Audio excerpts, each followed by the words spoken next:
Billah, la haula wala quwwata illa billah. Hadirin hadirat Bapak Ibu, para sepuh, para santri, para sahabat yang insyaallah kehadirannya membawa keridhaan dan rahmat Allah Subhanahu wa taala.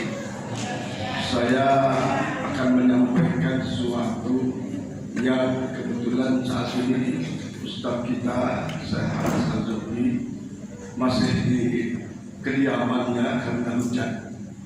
Maka saya akan mengawali Maulidur Sallallahu Alaihi Wasallam ini dengan sambutan atas nama pengurus masjid.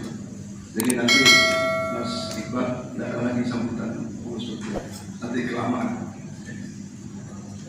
Hadirin hadirat sekalian, alhamdulillah.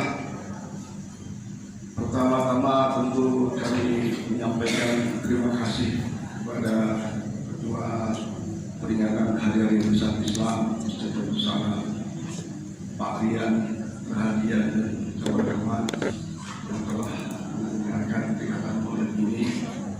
Yang walaupun suasana agak gerimis, tapi tidak mengurangi tingkat kehadiran warga komplek kita bandara dan muslimah, juga para santri santriwati serta tim paus dari Pondok Pesantren Khulafaur Rasyidin. Yang kedua, tentu saja terima kasih kepada seluruh warga komplek yang telah mensupport, berkenan memberikan bantuan berbagai hal. Ada yang sedekah uang tunai, ada yang sedekah nasi kotak dan seterusnya. Mudah-mudahan semua itu menjadi amal soleh bagi sekalian, dan yakinlah akan mendapatkan ganjaran pahala Allah Subhanahu wa taala. Mudah-mudahan karenanya akan mendapatkan syafaat Rasulullah Muhammad sallallahu alaihi wasallam ila yaumil qiyamah. Ketika juga tak lupa dari Ibu Qasidah Berbara komplek bandara yang saya kira tampil pada pagi ini berbeda dengan sebelum-sebelumnya. Di sisi lain tambah baik, tambah bagus, dan pagi ini tampil dengan makhluk yang walaupun tidak berdiri dalam masalah, ya, tapi sangat baik. Dan idealnya kaum remaja, bapak-bapak berlihat untuk berlomba-lomba dalam kebaikan, ya, ikut membaca Mahadudiyah atau bahkan membaca Maulidur Rasul Sallallahu Alaihi Wasallam, baik Al-Baghdadi, Salaful Alam dan Sidur serta yang lain-lain. Anak-anak remaja memang sudah minta beberapa kali untuk dididik, dibina tentang qasidah atau marawis, tapi saya masih lihat tingkat keistiqomahannya ini masih naik turun. Jadi seperti yang lalu semangat, terus kita minta bantuan alat, ternyata di situ luar tanpa bekas. Insya Allah ke depannya akan anak dasar Pak Yusuf kami bisa mengkoordinir kawan-kawannya supaya sarana alat yang ada bisa dimanfaatkan. Kepada semua seluruh hadirin hadirat sekalian, sekali lagi jazakumullah khairan katsira. Mudah-mudahan kehadirannya membawa manfaat bagi setiap kita, bagi kaum muslim muslimat, apa lebih lagi di dalam rangka mengagungkan, memuliakan Maulidur Sallallahu Alaihi Wasallam. Tidak hanya sekedar memuliakan hari lahirnya, maka tema kita pagi ini adalah mari kita muliakan hari lahirnya. Kita laksanakan sunnah-sunnahnya, kita raih syafaatnya, insya Allah menjadi orang yang beruntung. Sebagaimana diungkapkan oleh Syekh Ja'far dalam Manzilat Al-Baghdadi disebutkan, "Fatuba liman kana ta'limu sallallahu alaihi wasallam fi maramihi wa marwah." Beruntunglah umat Muhammad sallallahu alaihi wasallam yang tidak sekedar secara seremonial mengadakan peringatan Maulid, tapi setelah acara seremonial peringatan Maulid maka ditingkatkan amalan-amalan sunnah Rasulullah Muhammad SAW. Di antara yang paling dekat dengan keseharian kita adalah sholat wajibnya berjamaah. Bagi kaum bapak, sholat wajibnya berjamaah. dan sebaik-baik jamaah adalah di masjid. Yang paling dekat dengan keseharian kita, di samping sholat wajib diikuti dengan sholat-sholat sunat rawatib, baik qobliyah maupun ba'diyah. Setelah itu sangat banyak contoh-contoh keteladanan Rasulullah Muhammad SAW yang harus saya dan kita semua berupaya untuk mencontohnya, meneladaninya. Di antara yang paling utama adalah akhlakul karimah.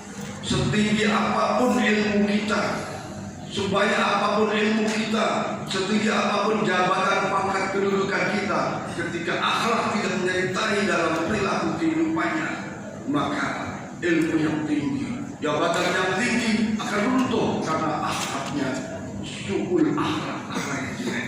Maka mari saya khususnya dan kita semua meneladani Rasulullah. Satu sisi dalam amalan-amalan sholat sunnah, sisi lain coba untuk berikhtiar menjadi manusia yang berakhlakul karimah, yaitu menjadi orang yang santun, perilaku dan ucapannya baik, baik yang berkaitan dengan ibadah, baik yang berkaitan dengan muamalah, dan di dalam dinamika sosial kehidupan kita. Insya Allah ketika akhlak kita baik, walaupun jadi orang miskin, insya Allah dihormati orang, dihargai orang, walaupun tidak punya ilmu banyak, insya Allah akan mendapatkan derajat yang tinggi insya Allah subhanahu wa ta'ala. Yang terakhir tentu saja meminta melalui Rasul sallallahu alaihi wasallam, kita harus memperbanyak bersolawat kepada Rasulullah Muhammad sallallahu alaihi wasallam, dan solawat inilah satu-satunya ibadah yang harus suci, yang tidak harus bersuci dari hadas kecil maupun hadas besar, yang di dalam solawat tidak perlu sejak harus misalnya teliti dalam akhirat dalam keadaan apapun, bahkan yang datang bulan pun boleh bersolawat di rumah, lagi duduk, lagi berdiri, lagi di jalan, lagi di masjid, lagi di pasar, dimanapun solawat bisa kita laksanakan. Dan ketahuilah sesungguhnya satu solawat Allah akan balas dengan 10 solawat, yaitu 10 rahmat Allah subhanahu wa ta'ala. Satu solawat Allah akan ganti dengan derajat yang asal derajat dan 10 derajat. Satu solawat Allah akan hapus dosa-dosa kesalahan kita. Satu solawat akan memudahkan terkabulnya doa kita kepada Allah subhanahu wa ta'ala.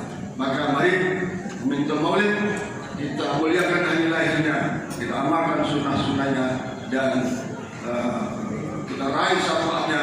Insya Allah kita menjadi orang yang beruntung. Amin ya rabbal alamin. Selanjutnya hadirin hadirat sekalian, saya memang sudah agak jarang berbicara atas nama ketua masjid, tapi pagi ini saya berbicara atas nama ketua masjid untuk menyampaikan sesuatu yang mungkin perlu kita sampaikan dan ada manfaat. Alhamdulillah masjid kita Jumatannya sudah hampir 6 tahun lebih, sudah 340 Jumatan. Itu kalau dibagi 52, kurang lebih 6 tahun setengah kita Jumatan. Dan alhamdulillah dalam keseharian setiap sholat wajib 5 waktu selalu ada anak kecil. Anak kecil menyertai dalam sholat jamaah kita, zuhur, asar, maghrib, isya, termasuk subuh.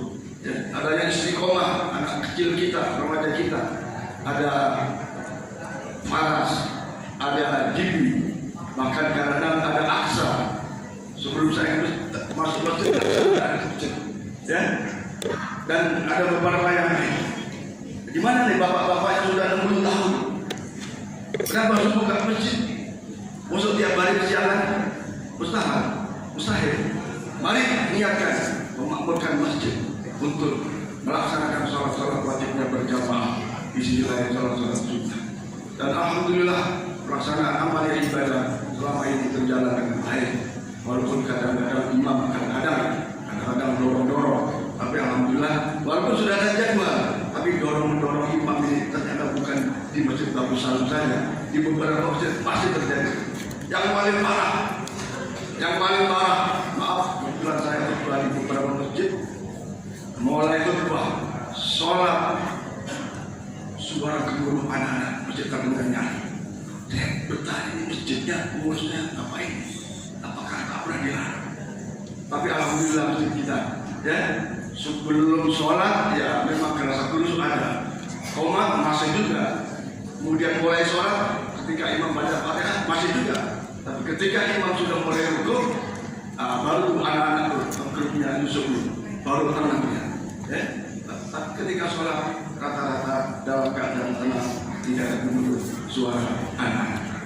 Hadirin sekalian, tentu saja masjid ini sudah saatnya perlu perawatan dan perlu penyempurnaan.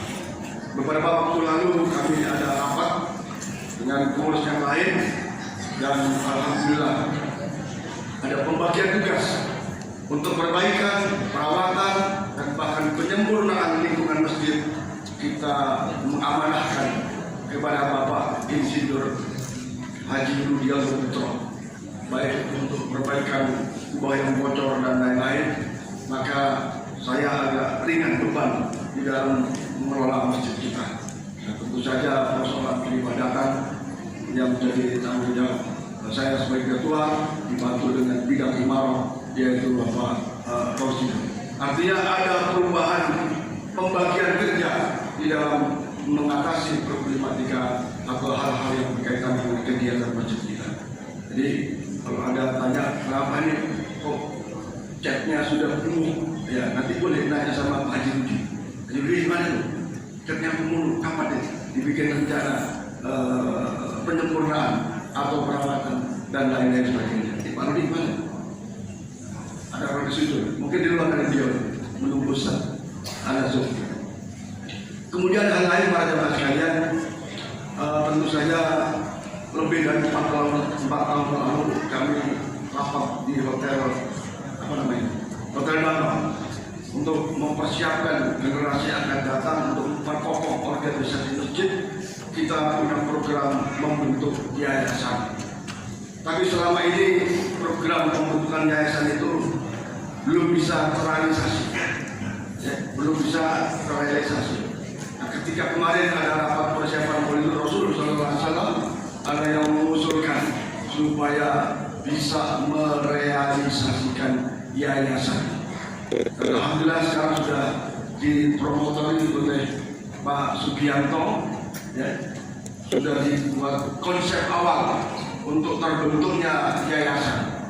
Di mana dulu waktu rapat di Hotel Danau itu, ini rapat Hotel Danau bukan biaya masjid Pak ya, biaya personal, bukan biaya masjid.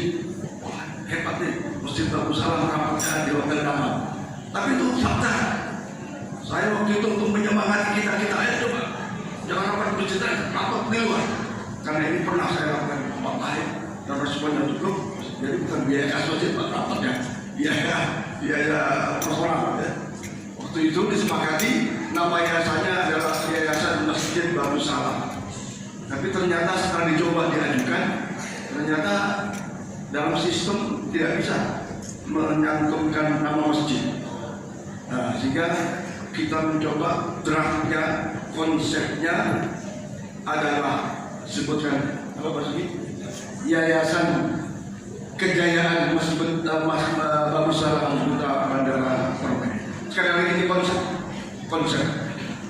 Nanti setelah ini kami akan mengundang bapak-bapak, bila perlu ibu-ibu juga untuk rapat pembentukan organ yayasan. Karena di dalam yayasan itu setidaknya ada pembina, setidaknya untuk pengurus, yang ketiga ada pengawas, dan masing-masing punya fungsi yang berbeda antara pembina, pengurus dan pengawas. Ada yang bertanya, apa sih Masjid Darussalam bikin yayasan? Hadirin hadirat sekalian, yayasan ini menjadi sesuatu yang lazim dari beberapa masjid-masjid yang ada di Indonesia. Di Kalbar sudah banyak yayasan-yayasan yang di dalamnya ada pengurus masjid, yang di dalamnya ada masjid. Kenapa? Kalau yayasan itu akan punya badan hukum yang lebih kuat. Ya memang pengurus masjid itu ada SK-nya, SK kebenaran. Tapi yayasan ketika disahkan itu SK-nya sampai ke Kementerian Hukum dan Kementerian Hukum tingkat nasional atau Kemenkumham, ya. Jadi kemudian dulu ya. Jadi SK-nya itu sampai tingkat menteri, tingkat nasional. Jadi nanti otomatis apa yang ada di dalam yayasan, ada masjid, ada baitul mal, ada badan amal kematian akan dikembangkan misalnya ya hari ini sebelumnya ada pendidikan dan seterusnya. Karena kita berharap dengan adanya yayasan maka akan meningkatkan satu profesionalitas di dalam manajemen kepengurusan, akan meningkatkan sesuatu yang lebih manfaat bagi umat, bagi masyarakat, bagi jamaah. Insya Allah dengan terbentuk yayasan yang berbadan hukum itu sendiri, pada akhirnya lembaga yang ada di dalamnya juga bisa berbadan. Yang kedua, sebagaimana Undang-Undang Nomor 23 Tahun 2014, ketika ada keinginan minta bantuan dari APBD pemerintah daerah, bahkan dari APBD dengan yayasan itu akan lebih mudah untuk mengajukan dana-dana hibah dan dana-dana lain dari pihak-pihak lain yang tentunya sebagaimana kita biasa permohonan bantuan yang halal, yang tidak mengikat dan seterusnya. Yang paling penting adalah diharapkan dengan yayasan itu mengurus masjid, mengelola masjid dan mengembangkannya akan lebih optimal lagi dari sisi keagamaan, dari sisi sosial, dari sisi kemanusiaan dan lain-lain yang tentunya insya Allah ya, sebagaimana sekarang sudah ada Baitul Mal. Baitul Mal ini sudah berjalan hampir 10 bulan ya Pak Bali, dan ini memberi manfaat kepada para jamaah, para warga yang memang berhak untuk dibantu. Di mana donaturnya dari awal cuma 9 orang, sekarang sudah 17 orang. Mustahiknya dari awal kurang dari 10, sekarang mustahiknya sudah 14 kalau tidak salah. Dulu hanya istilahnya apa ya, lauk, sekarang ditambah lagi dengan kadang beras, kadang minyak goreng, tergantung situasi. Karena kami punya kontrol supaya saldo yang ada itu setidaknya 3 bulan ke depan masih jalan. Kalau dihabisin nanti bulan berikutnya nggak ada bantuan, ya saya coba mencari informasi kira-kira masih perlu nggak bantuan ini dilanjutkan. Ternyata kata Bu RT masih sangat perlu. Hadirin hadirat sekalian, itulah di dunia pasti ada miskin, ada kaya, ada maaf, ada apa, itulah dunia ya. Kata di dalam kitab disebutkan bahwa dunia itu at-taghayyur wal fasad. Dunia itu pasti ada perubahan, pasti. Nah persoalannya kita yang mau berubah dari baik, dari buruk menjadi baik. Nah yang paling parah itu ketika perubahannya dari buruk menjadi dari baik menjadi buruk, ini berbahaya. Maka ada istilah kalau mantan preman jadi imam itu bagus sekali. Tapi kalau mantan ustaz jadi preman, wah ini luar biasa jeleknya. Berubah itu. Ya, dulu miskin sekarang kaya, dulu kaya sekarang dunia al-fasad, dan memang dunia itu hancur, dunia itu rusak.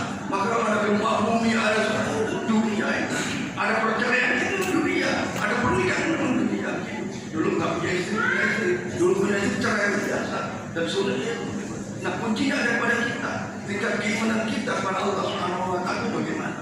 Kalau kebetulan masih ditakdirkan miskin, ya terus berdoa, terus ikhtiar, tapi tidak lupa untuk bertawakal kepada Allah Subhanahu. Itulah sedikit gambaran para jamaah sekalian. Maka untuk itu yayasan yang akan kita rapatkan pembentukan orang-orangnya. Ya, kalau yayasan sendiri sudah setuju pada saat itu. Tapi orang-orangnya siapa pembinanya, siapa ketua pengurusnya, siapa pengawasnya. Insya Allah dalam waktu dekat kami akan mengundang bapak-bapak sekalian dan juga ibu-ibu untuk menduduki posisi-posisi seperti pembina. Pembina itu punya hak untuk mengangkat dan menurunkan pengurus. mengangkat dan memecat bahasa kasarnya gitu. Ya, punya hak untuk pembinaan. Yang kedua, ini kewajiban yang penting adalah memberikan kebijakan umum dalam kegiatan yayasan itu sendiri. Ya. Dan itu masih banyak membuat anggaran dasar, anggaran rumah tangga. Kemudian pengurus punya kewajiban adalah untuk melaksanakan program-program, kebijakan-kebijakan yang dibuat oleh pembina itu sendiri. Maka insya Allah saya mohon kesediaan para bapak-bapak sekalian itu bersedia kita tunjuk, ya. Mohon nanti kalau ada rapat hadir untuk sama-sama kita isi pengertian yayasan itu sendiri supaya komplek Gula Bandara punya yayasan yang berbadan hukum dan diharapkan lebih mengoptimalkan kegiatan-kegiatan masjid kita, termasuk nanti setelah ada yayasan menjadi aset-aset masjid, ya. Ada tanah, ada beberapa lain yang ada bisa nanti diatasnamakan yayasan. Untuk soalnya apakah kejayaan, apakah keselamatan domisal nanti. Tapi Pak Sugiharto punya konsep kejayaan. Mungkin beliau lihat kejayaan Islam peristiwa, ya. Kemudian tadi pengawas, tentu saja mengawasi jalannya yayasan dan pengawas ternyata di dalam aturannya boleh juga mengusulkan untuk memberhentikan daripada pengurus yang ada. Maka kita tunjuk nanti siapa. Tentu saja tidak semua orang punya pengalaman mengelola yayasan. Maka ketika merasa nggak punya pengalaman, semua nggak punya pengalaman. Ya, semua nggak punya pengalaman, yang punya mungkin punya. Semuanya punya kelemahan ya pasti. Tapi ketahuilah dengan kebersamaan, kelemahan bisa ditutupi dengan kebersamaan itu sehingga yang baik kita yang utama meningkatkan operasional masjid kita yang lebih menuju pada kemanfaatan dan kebaikan dalam mengelola umat, dalam mengelola aset, dan yang lebih penting lagi adalah kejayaan ilahi kalimat. Mudah-mudahan yang ini bisa terlaksana dengan sebaik-baiknya. Sekali lagi, kalau ada undangan pembentukan organ yayasan, mohon bisa hadir semata lillahi. Saya kira demikian hadirin sekalian. Pak Haji Rudi, bagaimana Ustaz anak soal anak itu deh OTW? Tadi saya WA itu memang saya sampaikan setengah 9 dimulai Ustaz. Kemarin tadi malam saya WA setengah 9 dimulai, tapi hujan katanya beliau sehingga mungkin saat ini masih OTW ya.